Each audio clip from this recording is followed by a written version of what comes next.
Hello everyone, my name is Sunil Kumar. Welcome to the e learning class.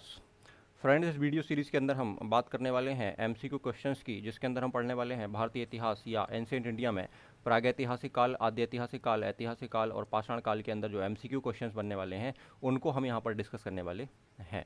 जैसा कि हमने last class में one liner facts को discuss किया था और मैंने आपसे कहा था कि वन लाइनर फैक्ट्स आप अच्छे से अगर पढ़ लेते हैं तो आपसे एमसीक्यू क्वेश्चन बड़े आसानी से बन रहे होंगे। सबसे पहला काम आपको ये करना है कि वीडियो को पॉज करके आप खुद एमसीक्यू क्वेश्चंस देखें कि भाई हमें क्या आंसर्स बता पा रहे हैं, ठीक है। देन आप उसका सॉल्यूशन देख सकते हैं। एमसीक्यू क्वेश्चंस आपके सभी वनडे कंपटीशन एग्जाम्स के लिए काफ़ी इंपॉर्टेंट होने वाले हैं, ठीक है। जितने भी तरह के कंपटीशन एग्जाम्स होते हैं उन कंपटीशन एग्जाम्स में आप देख सकते हैं कि यहाँ से आपको एमसीक्यू क्वेश्चंस मिलेंगे, ठीक है। और इस तरीके के क्वेश्चंस यहाँ से बन रहे होंगे, हमें एक आइडिया लग जाता है कि भाई जो थ्योरी पार्ट हमने पढ़ा है उससे किस तरीके से एमसीक्यू क्वेश्चंस पूछने वाले हैं एग्जाम्स में, या किस तरीके के एमसीक्यू क्वेश्चंस यहाँ से बनने वाले हैं। आइए फ्रेंड स्टार्ट करते हैं, ठीक है। मल्टीपल चॉइस क्वेश्चंस या एमसीक्यू क्वेश्चंस जहाँ पर आपको 4 ऑप्शंस के साथ चीज़ों को डील करना है। सबसे पहला क्वेश्चन या फर्स्ट क्वेश्चन आपके पास आता है कि भारतीय पुरातत्व का जनक किसे कहा जाता है। हमने बहुत अच्छे से पढ़ा हुआ है कि भाई इस अलेक्जेंडर कनिंघम को भारतीय पुरातत्व का जनक कहा जाता है ना। जनरली कहा जाता है कि इन्हें सेना अधिकारी के रूप में बंगाल इंजीनियर्स के साथ काम करने के लिए तैनात किया गया था, अलेक्जेंडर कनिंघम को, ठीक है। और बाद में आगे चलकर ये भारतीय पुरातत्व के जनक कहलाए। इनके बारे में सारी कहानी तो हम पढ़ ही चुके हैं ऑलरेडी थ्योरी वाले पार्ट में, ठीक है। यहाँ पर हम ज़्यादा डिस्कशन नहीं करेंगे, ठीक है। हम केवल क्वेश्चंस को डिस्कस करेंगे। मेरा उद्देश्य ये है यहाँ पर कि भाई एमसीक्यू क्वेश्चन किस तरीके से इस पार्ट के अंदर बनते हैं ये बताना, ठीक है। ठीक, बाकी आप तैयारी आगे कर सकते हैं, ठीक है। आपके पास चीज़ें अवेलेबल हैं। सेकंड क्वेश्चन हमारे पास बनता है रॉबर्ट ब्रॉसफूट, ठीक है। रॉबर्ट ब्रॉसफूट कौन थे? इतिहासकार थे, वनस्पति शास्त्री थे, रसायन शास्त्री थे या भूगर्भ वैज्ञानिक थे? हमें जनरली पता है कि ये क्या थे, जियोलॉजिस्ट थे या भूगर्भ वैज्ञानिक थे, ठीक है। इन्हीं के द्वारा सबसे पहली खोज 1863 में करी गई थी, ठीक है। आप देख सकते हैं कि ब्रिटिश भूगर्भ वैज्ञानिक और पुरातत्वविद थे। 1863 में भारत में पाषाणकालीन बस्तियों के अन्वेषण की शुरुआत इनके द्वारा ही की गई थी और इनको पहला एक औजार मिला था, हैंड टूल, ठीक है। क्वेश्चन नंबर 3 हमारे पास आता है जिसमें आपसे पूछा गया है कि राष्ट्रीय मानव संग्रहालय कहाँ पर स्थित है, ठीक है। इंदौर में, भोपाल में, चेन्नई में या गुवाहाटी में। हमने डिस्कस ये किया ही था भाई कि ये भोपाल में स्थित है, ठीक है, श्यामला हिल्स की पहाड़ियों पर, ठीक है। इसके बारे में आप देख सकते हो कि यह भारत सरकार के संस्कृति मंत्रालय के अंतर्गत स्वायत्त शासी संगठन है, ऑटोनोमस बॉडी है, ठीक है। इसका नाम बदलकर इंदिरा गांधी राष्ट्रीय मानव संग्रहालय भी कर दिया गया है, ठीक है। इसके बारे में कंप्लीटली हमने यहाँ पर डिटेल जानकारी पढ़ी थी। देन आगे हम बात करते हैं क्वेश्चन नंबर 4 की। इसमें आपसे पूछा गया है कि भारतीय पुरातत्व सर्वेक्षण किसका संलग्न कार्यालय है। थोड़ी देर पहले हमने डिस्कस किया है कि भाई ये मिनिस्ट्री ऑफ कल्चर के अंतर्गत काम करता है या इसके अंतर्गत ये आता है। नेक्स्ट क्वेश्चन आपका आता है क्वेश्चन नंबर 5। क्वेश्चन नंबर 5 में आपसे कहा गया है कि आपको ध्यान रखना है कि भारत में सर्वप्रथम पूर्व पाषाणकालीन उपकरण रॉबर्ट ब्रॉसफूट को कब मिला था। 1863 में मिला था। हमने थोड़ी देर पहले ये डिस्कशन किया है, ठीक है। स्थान भी हमने देखा भाई किस स्थान से मिला है और कब मिला है और क्या मिला है, सारी चीज़ें हम डिस्कस ऑलरेडी कर चुके हैं। क्वेश्चन नंबर 6, भारतीय उपमहाद्वीप में कृषि का प्राचीनतम साक्ष्य प्राप्त होता है। ये आपको पता है कि मेहरगढ़ से ये प्राप्त होता है, लेकिन यहाँ पर आपको थोड़ा सा ध्यान रखना है कि आपके सामने अगर लोहारदेव ऑप्शन आता है तो आप इस ऑप्शन को आप मान रहे होंगे, लेकिन अगर ये ऑप्शन नहीं आता है, लोहारदेव ऑप्शन नहीं आता है, तो उसके इसमें आप मेहरगढ़ आंसर लगाएंगे। इस बात को विशेष ध्यान हमें रखना है, ठीक है। ये क्वेश्चन इसकी इसमें काफ़ी कन्फ्यूज़ कर सकता है, तो आपको ध्यान रखना है कि कृषि का जो प्राचीनतम साक्ष्य है, ठीक है, वो हमें लोहारदेव नामक स्थान से प्राप्त होता है, ठीक है। लेकिन अगर ये ऑप्शन ही ना हो तो हम फिर क्या लगाएंगे, तो उस केस में आप मेहरगढ़ आंसर के साथ जा रहे होंगे, ठीक है। आपको ध्यान रखना है कि नवीनतम खोजों के आधार पर प्राचीनतम कृषि साक्ष्य वाला स्थल उत्तर प्रदेश के संत कबीर नगर जिले का लोहारदेव माना जाता है। पर अगर ये ऑप्शन में ना हो तो उस केस में आप मेहरगढ़ को सही मान रहे होंगे। ये हमने पढ़ा भी है कि भाई मेहरगढ़ से ही हमें कृषि के साक्ष्य, प्राचीनतम साक्ष्य प्राप्त होते हैं। देन हमारे पास क्वेश्चन नंबर 7 आता है। क्वेश्चन नंबर 7 आपसे कहता है कि मानव द्वारा सर्वप्रथम प्रयुक्त अनाज कौन सा था। ये हमने वन लाइनर में डिस्कस किया था कि जौ माना जाता है कि जौ मानव के द्वारा प्रयुक्त सबसे पहला अनाज था, और इसका टाइम पीरियड क्या माना जाता है आपका, लगभग 8000 साल या 8000 ईस्वी पूर्व। वैश्विक दृष्टि से अगर देखें तो सर्वप्रथम 8000 ईस्वी पूर्व में भूमध्य सागर एवं ईरान के मध्य स्थित पश्चिमी एशिया के देश में मानव के द्वारा उगाया ये गया था, ठीक है। बाद में गेहूं मानव के द्वारा फिर उगाया जाने लगा। देन क्वेश्चन नंबर 8 हमारे पास आता है कि भारत में मानव का सर्वप्रथम साक्ष्य कहाँ मिलता है। ये आपको पता है कि ये मिलता है आपको कहाँ पर, नर्मदा घाटी से, मध्य प्रदेश है ना। मध्य प्रदेश में नर्मदा क्षेत्र में वर्ष 82 में हमें ये जानकारी मिलती है, यहाँ से ये प्राप्त किया गया था। क्वेश्चन नंबर 9 हमारे पास आता है, जिसमें आपसे पूछा गया है कि मानव के द्वारा अनाज की कृषि हुई थी। तो ये आपको पता है कि नवपाषाण काल में स्टार्ट ये हुआ था, ठीक है। अनाज की कृषि या मानव के द्वारा जो कृषि कार्य है या खेती है वो कब स्टार्ट हुई थी, तो नवपाषाण काल में स्टार्ट हुई थी, हम ऑलरेडी पढ़ चुके हैं। नेक्स्ट क्वेश्चन आपका आता है, गुफ्फ कराल नवपाषाण स्थल कहाँ पर स्थित है। तो ये हम डिस्कस कर ही चुके थे लास्ट वीडियो में कि ये भाई जम्मू कश्मीर में आता है गुफ्फ कराल, ठीक है। नवपाषाण कालीन स्थल है, ध्यान रखें, ठीक है।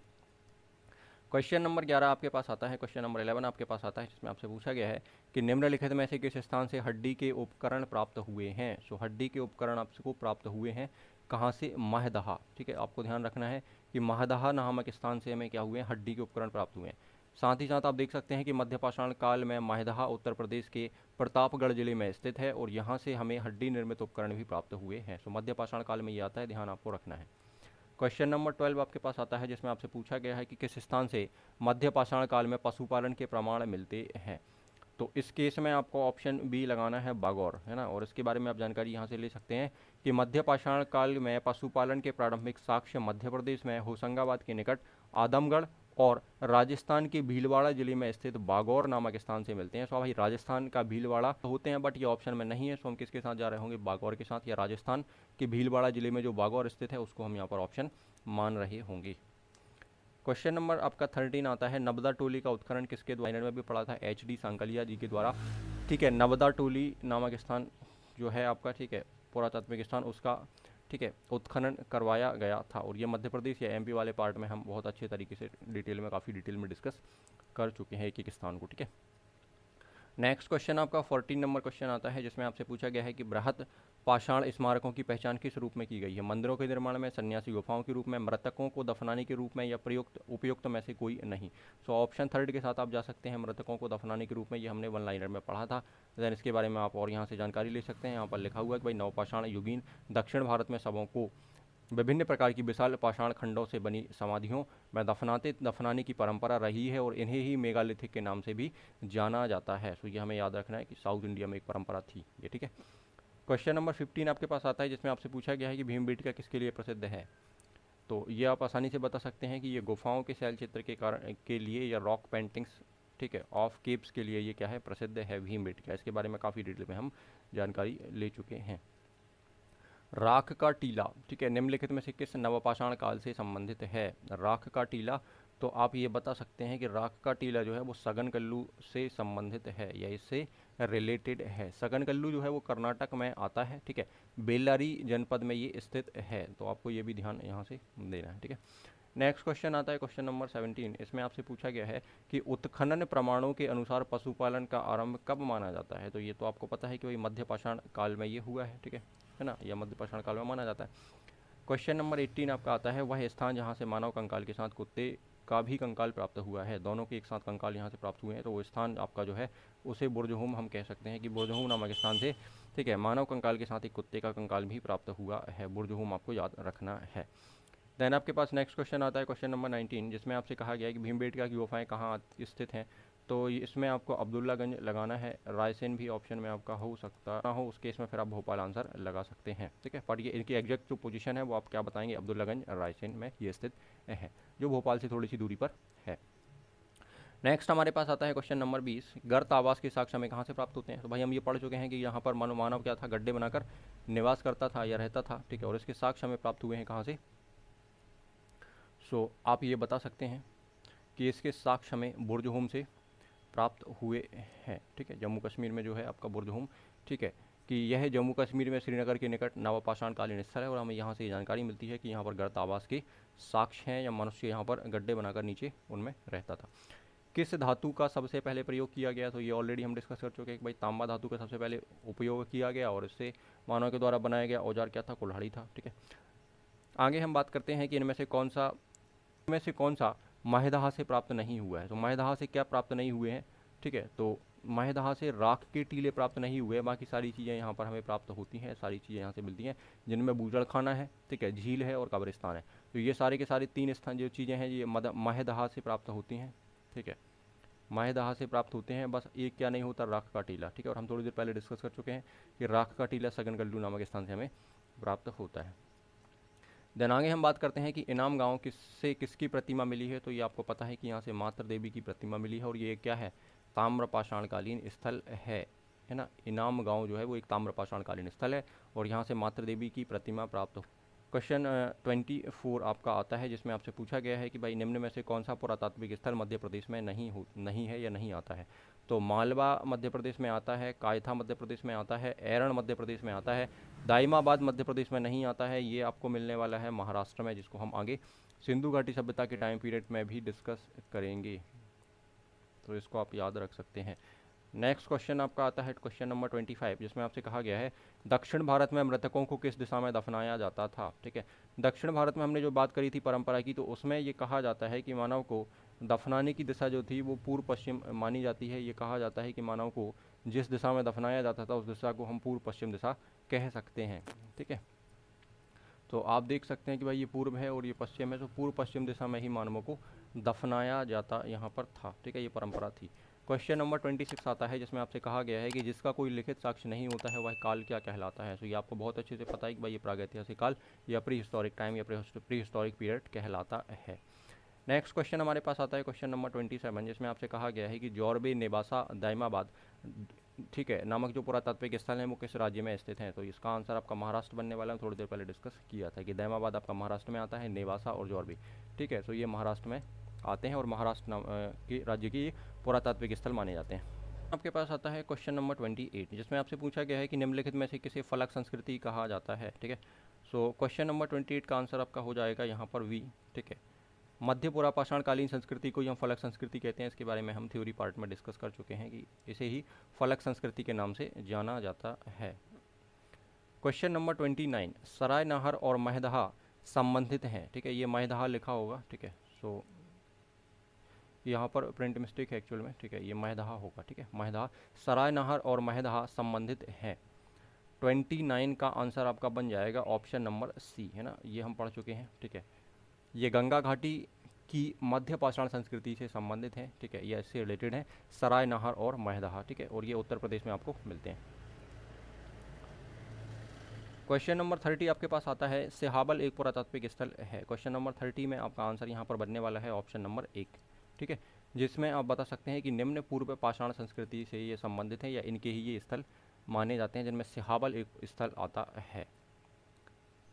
नेक्स्ट क्वेश्चन आपके पास आता है सराय नाहर और महदहा संबंधित हैं। तो आप बता सकते हैं कि भाई ये संबंधित हैं, आपके 31 में आप बता सकते हैं कि ये संबंधित है किसे, ताम्रपाषाण युग से संबंधित हैं, सराय नाहर और महदहा। ठीक है, ये ताम्रपाषाण युग से संबंधित हैं या इस टाइम पीरियड के अंदर ये आते हैं। क्वेश्चन नंबर 32 में अगर हम बात करें तो आप बता पाएंगे कि निम्न में से किस एक पुरा स्थल को या पुरा स्थल से पाषाण संस्कृति से लेकर हड़प्पा सभ्यता तक के सांस्कृतिक अवशेष हमें प्राप्त हुए हैं, संस्कृति के अवशेष हमें प्राप्त हुए हैं। तो वो स्थान आपका मेहरगढ़ है। हमने लास्ट वीडियो में या वन लाइनर फैक्ट्स के अंदर काफ़ी अच्छे से डिस्कस किया था कि मेहरगढ़ ही वो स्थान है जहाँ पर आपको पाषाण संस्कृति से या पाषाण काल से लेकर हड़प्पा सभ्यता तक के अवशेष प्राप्त होते हैं, एक ऐसा स्थान। ठीक है, तो वो होगा मेहरगढ़। नेक्स्ट क्वेश्चन हमारे पास आता है क्वेश्चन नंबर 33, जिसमें आपसे पूछा गया है कि मानव खोपड़ी, ठीक है, जिसे होमो इरेक्टस या कपाल भी कहते हैं, ठीक है, निम्न में से किस स्थल से प्राप्त हुआ है। तो ये आपको पता है, एमपी वाले पार्ट में हमने पढ़ा हुआ था कि नर्मदा घाटी के हथनौरा से हमें प्राप्त होता है मानव खोपड़ी। ठीक है, जो सबसे प्राचीन मानी जाती है। ठीक है, इसके बाद आपके पास क्वेश्चन नंबर 34 आता है। क्वेश्चन नंबर 34 में आपसे पूछा गया है कि पाषाण उपकरण निर्माण का एक केंद्र इशामपुर निम्न में से किस राज्य में स्थित है। तो ये आपका कर्नाटक में आता है, आपको याद रखना है इशामपुर। ठीक है, इशामपुर जो स्थल है, ठीक है, पाषाण स्थल, ये और यहाँ पर उपकरणों का निर्माण होता था। ऐसा बताया जाता है कि यहाँ पर साक्ष्य में प्राप्त होते हैं जहाँ पर उपकरण निर्माण का एक ये केंद्र था। ठीक है, और इशामपुर में ये बना था। ठीक है, और ये कर्नाटक में वर्तमान में ये कर्नाटक जो है उसमें हमें ये प्राप्त होता है। ठीक है, नेक्स्ट क्वेश्चन आपके पास आता है क्वेश्चन नंबर 35, जिसमें आपसे पूछा गया है कि भाई निम्नलिखित को सुमेल है वो सही नहीं है। सो आप देख पा रहे हैं कि भाई दाइमाबाद तो महाराष्ट्र में है, ये कंफर्म है। पांडु राजार डीबी हमने ये पढ़ा हुआ है, पश्चिम बंगाल में ही आता है। और चिरांद जो है ये बिहार में आता है, बट आपका कायथा मध्य प्रदेश में आता है और यहाँ पर कर्नाटक लिखा हुआ है। तो इसलिए क्या हो जाएगा, नॉट मैच्ड में आपका फर्स्ट वाला ऑप्शन करेक्ट हो जाएगा। सो इस क्वेश्चन का आंसर हमारा ऑप्शन नंबर ए बनेगा। देन आपके पास क्वेश्चन नंबर 36 आता है। 36 में आपसे पूछा गया है कि कोपेनहेगन संग्रहालय की सामग्री से पाषाण, कांस्य और लौह युग का त्रियुगीय विभाजन किस व्यक्ति ने किया था। सो ये नाम आता है आपका थॉमसन का। ये कहा जाता है कि थॉमसन नामक समय कोपेनहेगन संग्रहालय जो आपका डेनमार्क में आता है, यहाँ पर जो सामग्री उपलब्ध थी उसके आधार पर 3 भाग डिवाइडेशन किया था, ठीक है, जिसमें एक आपका पाषाण काल बनता है, ठीक है। सेकंड यहाँ पर ताम्र युग बनता है, ठीक है, ताम्र युगीन युग बनता है, ठीक है, ताम्र युग बनता है। और तीसरा बनता है लौह युगीन या लौह युग बनता है। सो ठीक है, 3 पार्ट में इसको डिवाइड किया गया था, ठीक। और ये भी कहा जाता है कि तांबा और टिन का जो मिश्रण है उससे ही मिलकर यहाँ पर कांसा या कांस्य युग बनता है या कांस्य बनता है, ठीक है। नेक्स्ट हमारे पास आता है क्वेश्चन नंबर 37, ठीक है, कि कार्बन डेटिंग पद्धति का उपयोग किसकी उम्र निर्धारण के लिए किया जाता है? वृक्षों की, पृथ्वी की, फॉसिल्स की या चट्टानों की? तो आप यहाँ पर बता सकते हैं कि जो फॉसिल्स हैं, ठीक है, उनकी एज का पता करने के लिए, उनकी उम्र का निर्धारण करने के लिए जिस हम टेक्निक का, जिस पद्धति का उपयोग करते हैं उसे ही कार्बन डेटिंग पद्धति या कार्बन डेटिंग तकनीक कहा जाता है, जिसे आप C14 के नाम से भी जानते हैं, ठीक है। C14 है ना, C14 C14, ठीक है, इसे हम कार्बन 14 कहते हैं। तो ये आपके कुछ MCQ क्वेश्चंस थे, जहाँ से आपको एक आइडिया लग रहा होगा कि भाई एग्जाम में किस तरीके के क्वेश्चंस आते हैं या किस तरीके के क्वेश्चन हमसे पूछे जाने वाले होंगे, ठीक है। सो थ्योरी वाले पार्ट को आप काफ़ी अच्छे से डिटेल में पढ़ें, ठीक है। देन आपको कुछ MCQ क्वेश्चंस ग्रुप के अंदर मिल जाएंगे, सो आप टेलीग्राम वाले चैनल पर जाकर प्रैक्टिस क्वेश्चन डाउनलोड कर सकते हैं, ठीक है, और वहाँ से आप क्वेश्चंस की प्रैक्टिस और अच्छे से कर सकते हैं, ठीक है। इसके बाद हम जो नेक्स्ट पार्ट हम लेकर आ रहे होंगे वो हमारा होगा IBC या इंडस वैली सिविलाइजेशन। सो आप इस बात को ध्यान रखें, ठीक है, कि नेक्स्ट पार्ट हमारा इंडस वैली सिविलाइजेशन होगा। सारी चीज़ें हमें पढ़नी है और यहाँ से मेंस के क्वेश्चन आपके बनने स्टार्ट हो जाते हैं। मेंस के क्वेश्चन यहाँ से ज़्यादातर आपके बनते हैं, ठीक है। और प्री के लिए भी यहाँ से बहुत सारे फैक्ट्स निकलते हैं सिंधु घाटी सभ्यता से, ठीक है, जिसमें हम हड़प्पा सभ्यता, मोहनजोदड़ो और इन सबको काफ़ी अच्छे से डिस्कस करने वाले हैं। आगे कुछ क्वेश्चंस की अगर आपको नीड होगी तो आप कमेंट बॉक्स में मुझे कमेंट कर सकते हैं कि भाई हमें इसके और क्वेश्चंस करने हैं, MCQ क्वेश्चंस। तो आप कमेंट बॉक्स में कमेंट कर सकते हैं अगर आपको नीड है कि पाषाण काल के हमें या स्टोन एज के हमें और क्वेश्चंस करने हैं MCQ, हम और क्वेश्चन डिस्कस यहाँ पर कर लेंगे। अदरवाइज आपको ग्रुप के अंदर क्वेश्चंस तो मिल ही जाएंगे, वहाँ से आप डाउनलोड करके प्रैक्टिस खुद ब खुद कर सकते हैं। So thanks for watching this video.